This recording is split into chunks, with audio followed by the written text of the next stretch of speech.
因為呢種雜誌係有即係好個 angle 好唔同咯。你嘅出發點你做嗰個 project，咁有趣嘅地方就係、我係中意呢種嘢嘅，其實即係我反而喺一個過程，我學咗好多。原來喺一個過程，我會睇到一啲其實我 enjoy 緊呢啲嘢，我已經唔記得咗。其實原來呢啲係我中意嘅嘢咯，即係我會 find out 到。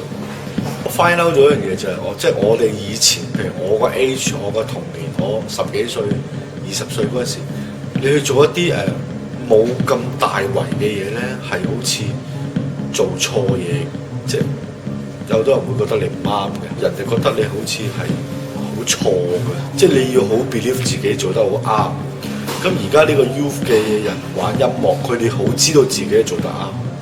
咁我好 appreciate 嗰樣嘢，因為你唔會受屋企或者係有啲人話佢聽唔啱嘅嘢，而你唔會做，你會繼續揾翻你自己想做嘅嘢。咁無端出世，人哋覺得我做緊嘅嘢唔啱，直接到我大個咗發覺，其實我啱。譬如你去台灣，我哋今次發現咗好多嘢都唔係因為錢嘅，係你真係有心去學嗰樣嘢，有心日日喺度跳，你就會一身武功。你真係 enjoy 嗰樣嘢，我覺得嗰個唔關錢事，即係嗰個係知道自己中意乜嘢，嗰個嘢要真係要自己好中意。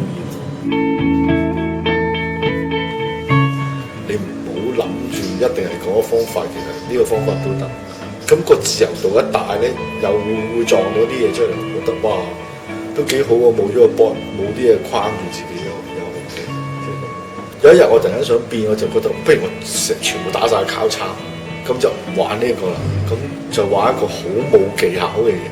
當你好大膽覺得 why not， 咁就得噶啦。即係當你放低嗰樣嘢就咁就得噶啦。其實你覺得得就得噶啦，你覺得可以放低嗰樣嘢，你就自然可以跳到第二樣嘢。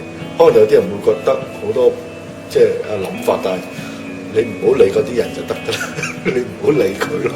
即係你唔好 take it 太 serious， 就你越懶就越得噶啦。即係我覺得係你越求其就越容易咯，你越緊張咪冇緊張。即係你放低嗰啲嘢，咪就好容易去到嗰度。即係我而家個感覺係咁。